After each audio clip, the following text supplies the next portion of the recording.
Today is January 23rd, 2026. It is 4:53 a.m. This is the first video. I just upload a couple things.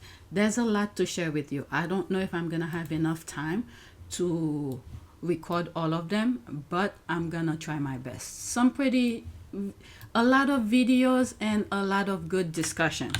Okay, keep in mind I have not come across Harry's transcript of whatever he said in court, so whenever I see it, I'm gonna share it with you. Okay, so we're gonna start with this. I just put it on my list. I don't know what JTB is discussing. Whenever I see his videos, I quickly put it on the list for me to share with you.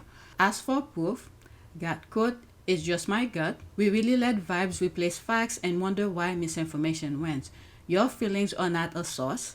Show receipt or stop telling stories." Okay, so what is he talking about? Let's listen. I got a DM from a friend/acquaintance. She sends me a TikTok and goes, "Did you see this?" It's one of those royal conspiracy clips. No sources, no receipts, just allegations. One that claims Jessica Mulroney has been stating behind closed doors that Meghan, the Duchess of Sussex, slept with her husband. What? So I respond like a normal functioning adult. I ask for proof. I say none of this is sourced. I say multiple sources behind closed doors is bullshit. And what do I get back? I believe it. Just my gut. I could be wrong. Gut feeling. I asked for proof. I asked for sources. I asked for literally anything grounded in reality. And what I got back was, "It's just my gut." That right there is the entire deranger economy. No facts, no evidence, no journalism, just vibes. A grown adult looked at me in the eyes, metaphorically, and said, "I don't know, I can't prove it. I haven't seen anything, I just feel like it's true." This is how misinformation survives. Not because it's convincing, but because people decide that their emotions outrank reality. Because I feel it now beats show me receipts. A gut feeling is not a source. A vibe is not evidence. Suspicion isn't truth. And notice the escape hatch? But I could be wrong. They always say that. It's a little parachute that lets them keep believing the lie without owning it. They get to cling to the narrative while pretending to be reasonable. That's the deranger mindset. They don't know. They don't check. They don't verify. They just feel. And then they build an entire worldview around that feeling. I'm over here asking for proof like an adult in the real world. They're over there consulting their emotional horoscope. Your gut is not a newsroom. Your gut is not a court of law. Your gut is just your brain vibing in the dark. If the only foundation for this claim is "trust me, I feel it," then the claim is worth exactly nothing. There isn't even evidence that it came out of Jessica Mulroney's mouth. But hey, thanks for letting me know. And that's the read. This is the notorious JTB, notoriously opinionated, signing out. Okay, two things. I'm not even gonna go in the comment. How will I say it? In a way, I'm kind of glad he bring it up and make a video out of it, and here I am, I'm sharing it. To really hit it in the butt and toss it out in the trash, because this is how the derangers and the royal rats start their misinformation. They create a fake account, okay, put some nonsense out, something like what JTB is highlighting here, and then another fake account bring it up again, start talking about it, and then they start spreading it, make it seem like it is a news. And then now the real royal rats will pick up on it and start writing about it. This is sort of good and bad that he brought it up, JTB. The only reason I will say it's good that he brought it up, because this could be something that the derangers or the royal rats was gonna start to brewing. And JTB took it face on, and you could see he said it was a private information, a DM. He nipped it in the butt, and said, look, where are your source? Where did you get that? Give me information so I could highlight it. And there was none. And he said, the person responded, it was just his or her gut feeling. It's not proof. So it's a way of, okay, it come right in your face. You punch it right out of the park and toss it in the trash. It's not news. Do you think that Meghan and Jessica Mulvaney will be close for that long if this was the case? Oh my goodness, they really, really want to trash Meghan's name.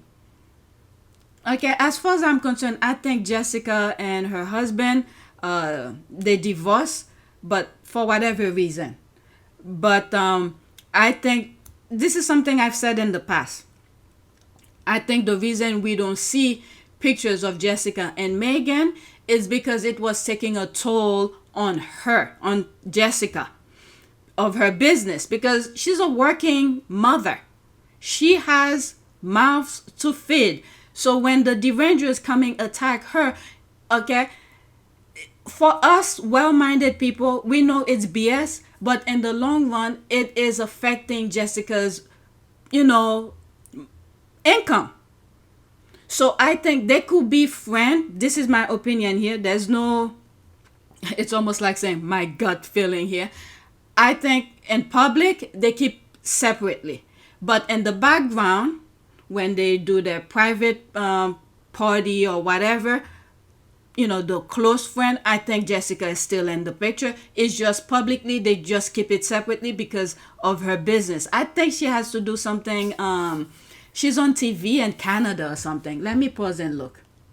I'm spending too much time on this already.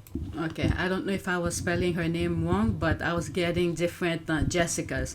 So I had to narrow in my question. This is what I type on Google. What is Meghan Markle's friend Jessica Mulvaney's occupation in Canada? All this, Canada and Meghan Markle's friend, I had to put it to pinpoint this is who I'm talking about. So they say here, Jessica Mulvaney is a prominent Canadian fashion stylist, marketing expert, and bridal consultant based in Toronto, known for working with high-profile clients. She previously served as fashion specialist for Hudson Bay. Okay, so this is her thing here. And I think she's divorced with her husband. Okay, let me pause and ask if they divorced. The answer is yes. As of summer 2025, report indicates that Jessica Mulvaney and her husband, Ben Mulvaney, have separated after 16 years of marriage. So that was that, okay? I don't know much about them. But Meghan and Jessica probably still friends. It's just publicly, we just don't see them together because earlier on, when I first got into the picture, started talking about Harry and Meghan, there were people who were bringing her into all those unnecessary thing, and she made the mistake of responding, and I think that sort of affect her business, her public profile, and things like that. Okay, but with that being said, that's it. I'm done with this. I want to focus on Harry's thing. I'm not even gonna go in the comments, and I spent too much time on this. All right, next tweet. Okay. So I brought this up. There's plenty of other tweets that I have that's focusing on more recent things. But just to show some of the issues that the Royal Rats have been saying about where the information is coming from. Okay? Royalists are dumb. All right. It's a response under Henry VIII. Henry VIII's original tweet says, Harry and Meghan, the palace was leaking. The press and their articles, the palace was leaking. The press under oath, the palace was leaking.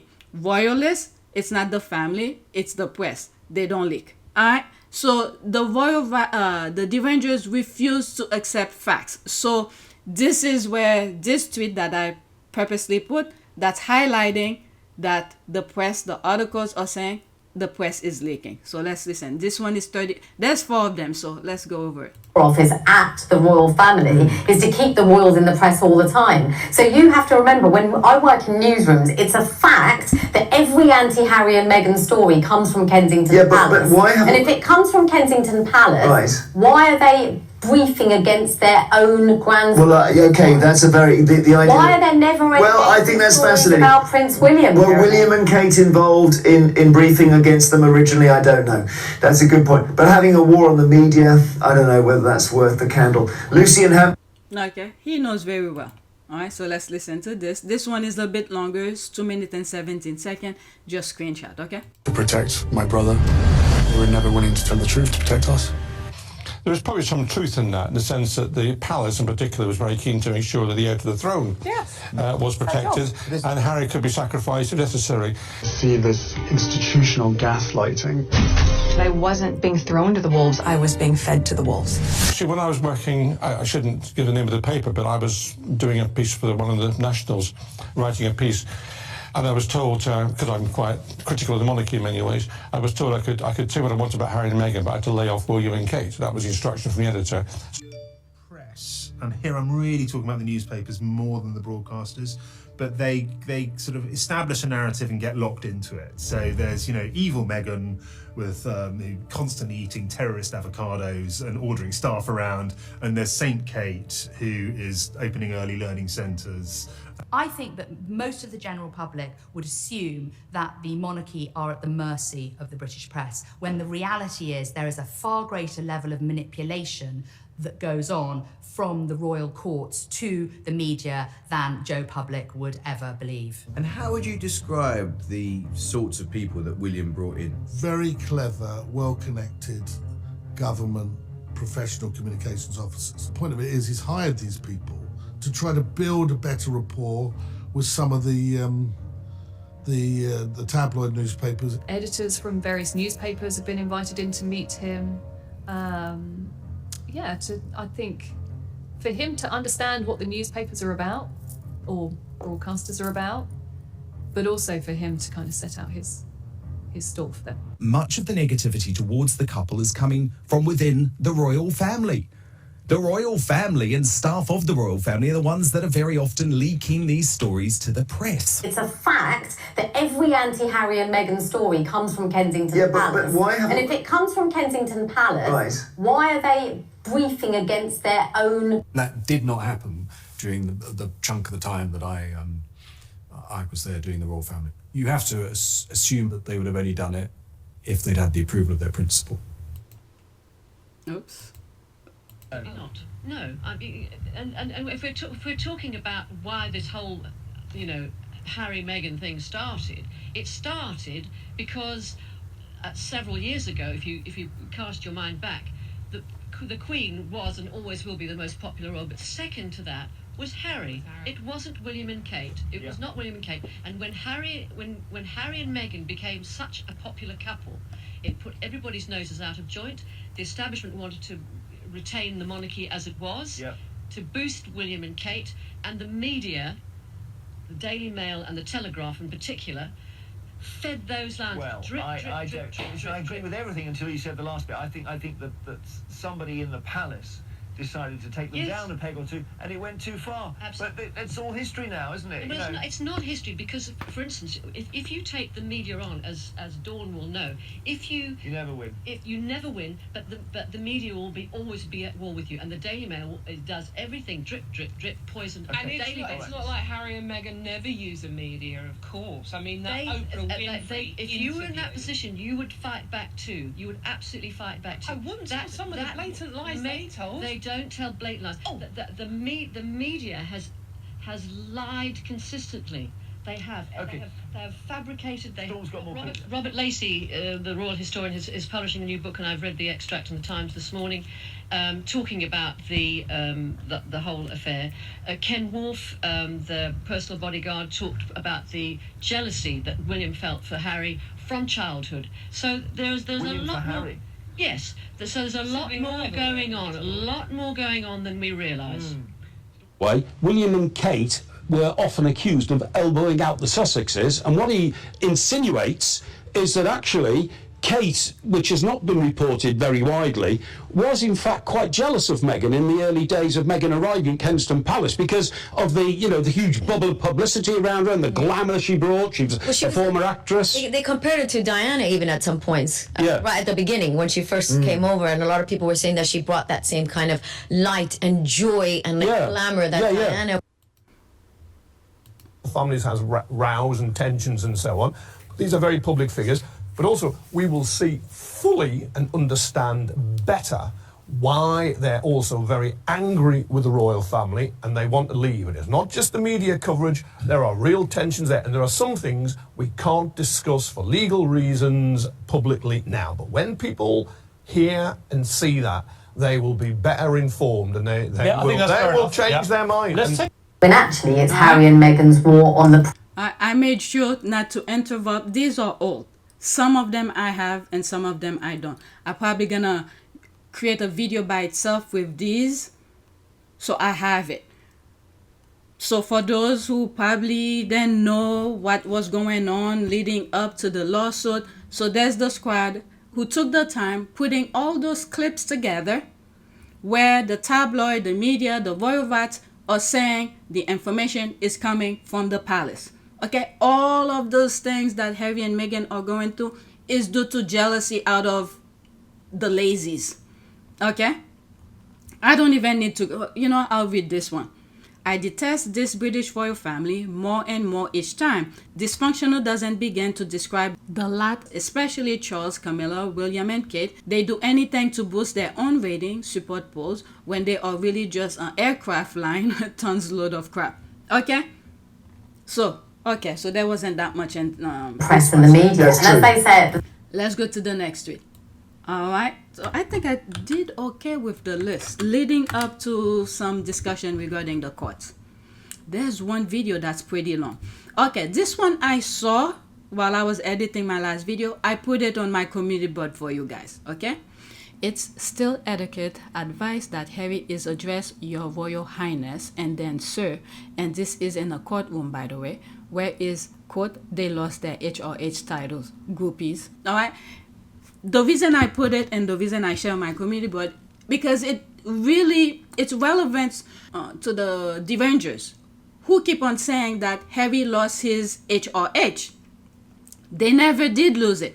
The only exception is that they cannot use it for economical, for business type of things. So now he is in the court of law in the UK, his home country. They are addressing him according to.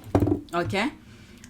Prince Harry asked about his royal titles before agreeing to go by this name in court. The prince took the stand in his high-profile lawsuit against a British tabloid publisher this week. I mean, why can't they name the tabloid? All right, so it was written by Meredith Kyle and Simon Perry. There's a reason why people didn't mention the name. All right. After Prince Harry, 41, vowed to tell the whole truth on a Bible, Sherborne said that etiquette advice, you should be addressed as Your Royal Highness and then Sir. Harry replied that he was happy with what was used last time, likely referring to his testimony in the 2023 phone hacking case against Mirror Group newspapers, but added that he couldn't remember what that was. Quote, I think Prince Harry, end quote. Sherborne said, so they settled on that. Okay?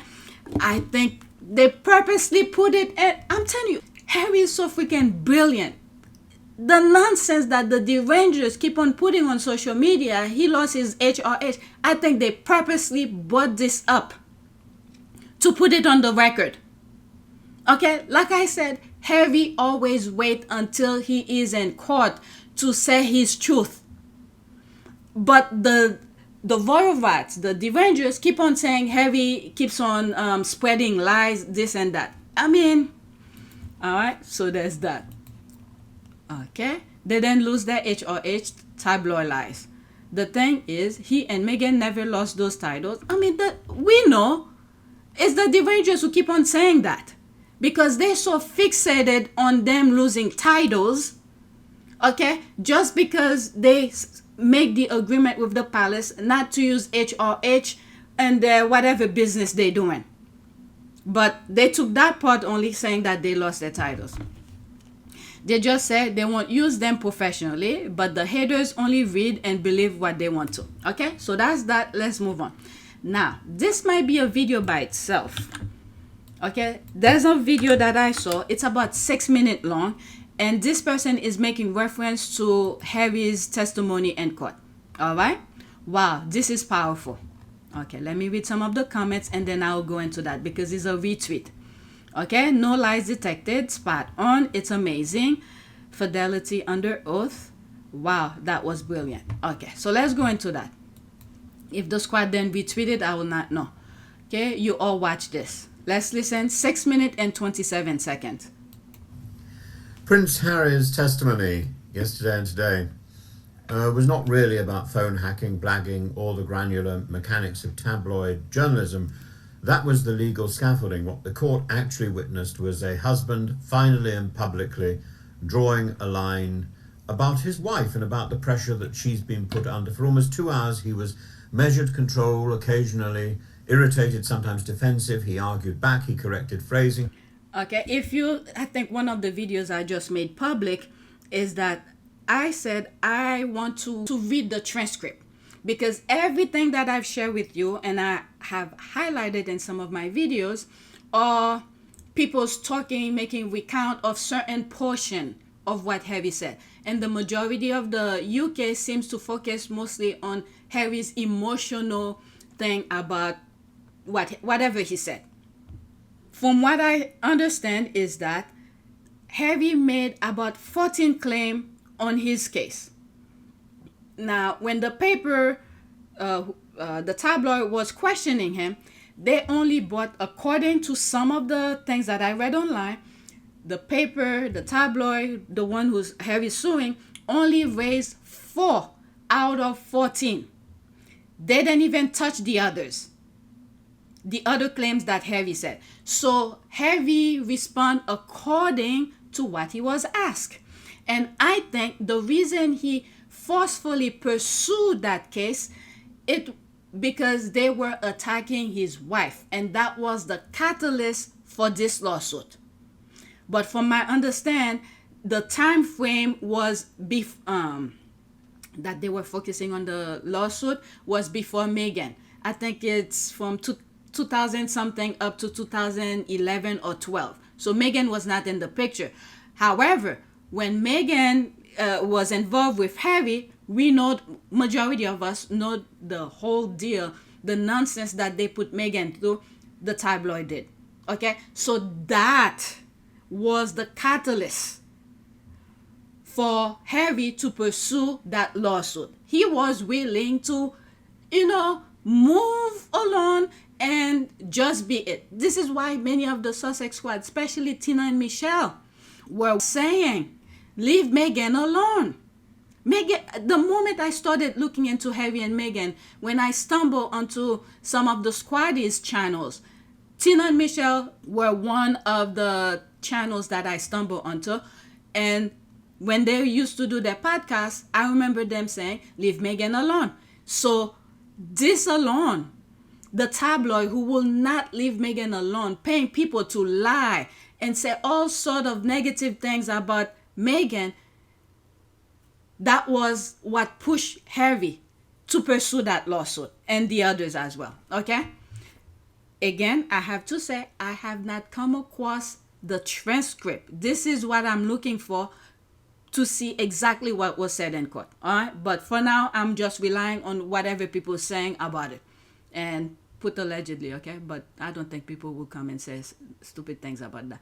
Okay, I'm moving it back slightly. All right, let's listen. Measured control, occasionally irritated, sometimes defensive. He argued back, he corrected phrasing, he insisted on context, he behaved like a litigant who knows he is being tested not only by a barrister, but by a culture that has already decided what it thinks of him, and then something shifted. It was not when his own childhood was discussed, not when his girlfriends were named again one by one like exhibits, not even when his mother's death was dragged back into the room. It was when he spoke about Meghan. They have made my wife's life and absolute misery. And at that point, the performance stopped, the courtroom stopped, the voice cracked, and for the first time in this long legal saga, something uncontestable entered the space, and that was loyalty. And this matters because Prince Harry is often accused of many things, but loyalty is not one of the charges normally laid against him. He is accused of disloyalty to the crown, to tradition, to Britain, to restraint, to silence. And what we saw instead was an almost old-fashioned fidelity, the sort that says, you may do this to me, you may rewrite my past, but you will not do it to my wife without resistance. Wow. That line didn't come from strategy. It was not drafted by Sherburn. It was not for the press. It came from a man who has watched the same machinery grind forward again and recognized it too late the first time. The testimony repeatedly returned to the one phrase, open season. Harry rejects the idea that being royal converts a human. I'm sorry, I have to say what's in my mind right now. I feel, listening to this, when Harry goes home, oh my God.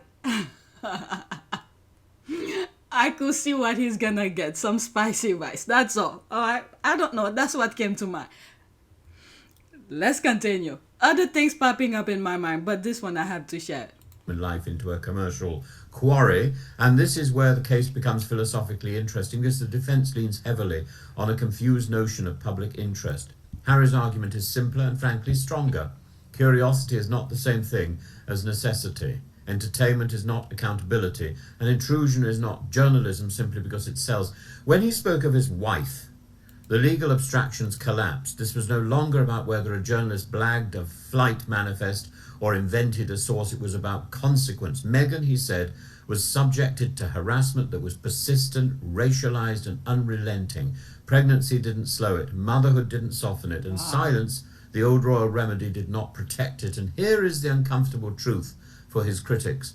This is exactly what a loyal husband should say. He didn't minimize, he didn't relativize, he didn't deflect onto institutional convenience. He stood in court and said plainly that the press made his wife's life miserable. Not awkward, not difficult, miserable. Much of the commentary since. That also play on the docuseries, okay? Meghan literally said, you know, what she was feeling. She was crying in that video. Okay, they were trying to kill her and things like that. You are making people want to kill me. It's not just a tabloid. It's not just some story. You are making me scared. Right? And like that night, to be up and down in the middle of the night, looking down my hallway, like, are we safe? Are the doors locked? Is security on? Is everything? That's real. Are my babies safe? And you've created it for what? And let's not forget, there was a miscarriage in that family. Harry lost a baby. And he knew what was going on, how Meghan felt, and himself too. So he had to stay extra strong for Meghan, who never experienced this kind of abuse out of nowhere. And I have said in the past, all right, Harry grew up in that institution. He knew how to block these people. Whenever he finished, these are things I used to say vaguely like that, in my opinion. He would stay in the UK, do his engagement, and then once he's done with his engagement, he just go to Africa and just be it. But once his wife, well, even before Meghan became his wife, once they start shifting that same abuse to Meghan, that's where he put his feet down. That's where he was like, nope, that's it. Okay, now I'm being vindicated even more of some of my opinion. All right, let's continue. I'm moving it back. I know you guys don't like when I stop it, but hey. Said plainly that the press made his wife's life miserable. Not awkward, not difficult, miserable. Much of the commentary since has tried to redirect that moment. Some say he's still angry. Some say therapy has failed him. Some say he lacks perspective. No. All of that misses the point. Anger is not the opposite of healing when it is proportionate and directed. Sometimes it is simply memory refusing to be erased. Harry's testimony also exposes a deeper hypocrisy. He is criticised for speaking, yet blamed for not speaking sooner. He is accused of oversharing, yet told his silence proves consent. He is mocked for invoking trauma, yet condemned not for transcending it neatly enough for public comfort. The truth is simple. Look at it. The tabloid, UK media and some of the videos that I've shared, even in the US, they didn't even highlight all of this that this gentleman is talking about. This is why I say I want to see the transcript. The other point with what this guy just said here, this is why I said the UK is very masterful at psychology. They pretty much surround Harry with all possible points to box him in, to not give any reason to speak. Let me move it back. When he starts talking about some of the thing I'm thinking about, I'll let you know. This is where the psychology come into play. He's not speaking. When he doesn't speak, that means it's consent. When he speaks, they claim that he's saying all sort of things. So they box him in every possible point that, in other words, they just want him to disappear pretty much. All right. Similar. Look what they did to his mom. Okay? Just look what they did to his mom. These people are freaking monsters. All right, let me move it back. Deeper hypocrisy. He is criticised for speaking, yet blamed for not speaking sooner. Right he is accused of oversharing, yet told his silence proves consent. He is mocked for invoking trauma, yet condemned not for transcending it neatly enough for public comfort. The truth is simpler. He broke with never complain, never explain, precisely because it failed when it mattered most. That's right.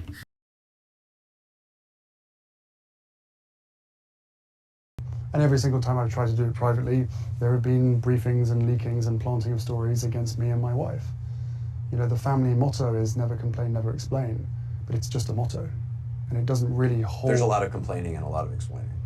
Endless. Private, being done through leaks. Through leaks. They will feed or have a conversation with the correspondent, and that correspondent will literally be spoon-fed information and write the story. And then the bottom of it, they will say that they've reached out to Buckingham Palace for comment. But the whole story is Buckingham Palace commenting. So when we're being told for the last 6 years, we can't put a statement out to protect you, but you do it for other members of the family, there becomes a point when silence is betrayed. For public comfort. The truth is simpler. He broke with never complain, never explain, precisely because it failed when it mattered most. That's right. And this is where Meghan stands at the centre of the story, not as an accessory, not as a catalyst, but as the person who clarified his moral line. He says openly that this approach to the press changed because of how she was treated. That's not manipulation, that is recognition. I understand this deeply.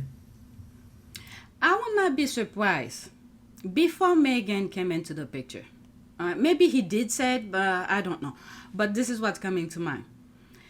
Maybe some of the things that he used to think about the tabloid, which he has made publicly, private and public, two different things, but no one in his family ever back him up to say, yes, your private life should remain private. Your public life, you do for the monarchy and all of that, it should be public. No one ever back him up.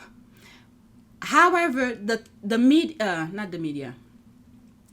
palace wanted to mingle, to put, it's like there was no clear line between private and public. And the palace was making him believe that. So even though deep inside he knew private and public are two separate things, and he wanted his, and they were using him, so he was the one who was feeling it. So he maintained that same stance where private should remain private. This is half my official role, but half my private role. This is what I enjoy doing, but the private life has to be private, and I hope people respect that. But he never got anybody to back him up. So the moment he married Meghan, his whatever he was thinking become very clear, and Meghan backed him up with that. Okay, let's continue. I could go on with that, but hey. I understand this deeply. There is at least one country that I love deeply, that I will never visit again, because that is the country where my partner was tortured. What country is that? And I simply cannot. I cannot get over that fact. I feel defensive. I understand where Harry's coming from here. I understand deeply where he's coming from. I have deep sympathy for him. So, another word, his perspective into Harry, where he said his partner's country he will never visit because he was tortured. Not him, I guess the partner was tortured. And I think he's making reference to the royal family, that Harry will not go back to that anymore. That's the parallel that I'm seeing. And he didn't name the country, so let's leave that alone. Let's continue. And the court, of course, will run for weeks more. It may succeed or fail on technical grounds, limitation periods, evidential thresholds, sourcing practices that will all be debated. But none of these will erase what happened in that room when Harry spoke of his wife, because that moment revealed something the tabloids have never been able to tolerate. A royal who will not trade his marriage for approval, a royal who is prepared to speak the truth. And there was a moment of truth there, a moment of emotional, personal truth, which cannot be spun away by the people in the Daily Mail or the Express, the editors of the Daily Mail, the Express, and all these tabloid gutter newspapers. And I know some of the people who work for them or who have worked for them. I wouldn't have them round for tea. I wouldn't have them anywhere near me. They are contaminated with the filth of sticking their head in the bowl of the lavatory and flushing and flushing and flushing and seeing what comes up. We know what comes up. Wow. We know what comes up and nothing goes down. If this is his last battle with Britain, as some have suggested, then it was at least fought on honest terrain by Harry. Not for popularity, not for closure, but for the simple proposition that marriage entails protection even when it costs you status. And whatever one thinks of Prince Harry, whatever one thinks of Meghan, that line in court was not petulance, narcissism, or performance. It was fidelity under oath. And that is not a weakness. It is the clearest thing he has said in years, and I salute him. Wow. Wow. I need to record this by well, it's 6 minutes. But anyway, let me read some of the comments here. Today, he finally thought Meghan is human. Palace, Charles, and Willie never see Meghan as human being. This institution will do anything not to be overshadowed by Harry and Meghan. Princess Diana, PD, with her life coach, she was more a decent human than British royal family. Chuck and his homila. Brilliant, thumbs up. Well said, Professor Wilson. Yeah, I salute Prince Harry too. Repost and repost this video. I don't know who this gentleman is, but thank you. Love it. Okay, so I'm gonna add one more tweet to that. I think that's a video, and that will be the end of this video, and I'll continue recording for later. All right. Prince Harry arriving at court today in solidarity with the other claimants as Elizabeth Hurley gives evidence. All right, so let's listen to this, and there's no comment, and that will be it.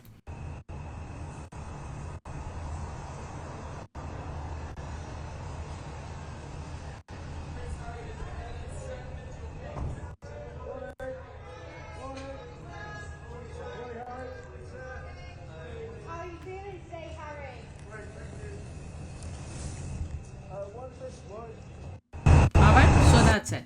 Please take a moment to subscribe, like, and share. If you want to support this channel, there's a PayPal link and a Cash App link in the description. You could donate. Those who have donated, thank you.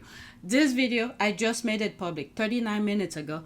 I'm a bit behind, okay? It's just me, and there's a lot of things that's going on personally that I'm working on. So bear with me. Check out other Sussex Squad channels. They're probably more up to date than I am. But the key thing for me, if you are new, I'm just sharing some tweets with you. I go through Twitter and check some conversation for me to share with you. All right. But if you want a up to date, well, I have improved, because before I used to schedule my videos at 6 a.m. and sometimes my videos will come weeks later. And it's the squad who keep on saying, by the time the thing is public, the conversation is done with. So whenever I finish edit anything, I make it public. All right, so that's that. Thank you for watching. Stay tuned for more. The next video, actually, on my next video. The next tweet on my next video is gonna be this. Okay, so the squad are talking. These are some, I think I still have some videos as well, but this will be the first one. That's what I had on the list. All right, so that's it. Thank you for watching.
It is a great privilege to be with all of you today.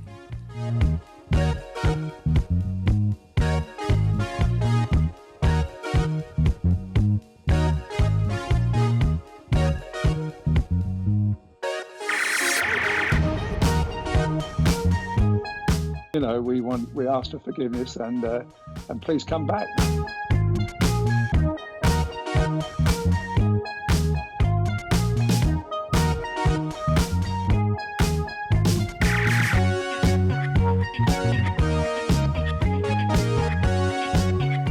As you saw me find the love and happiness that I'd hoped for all my life.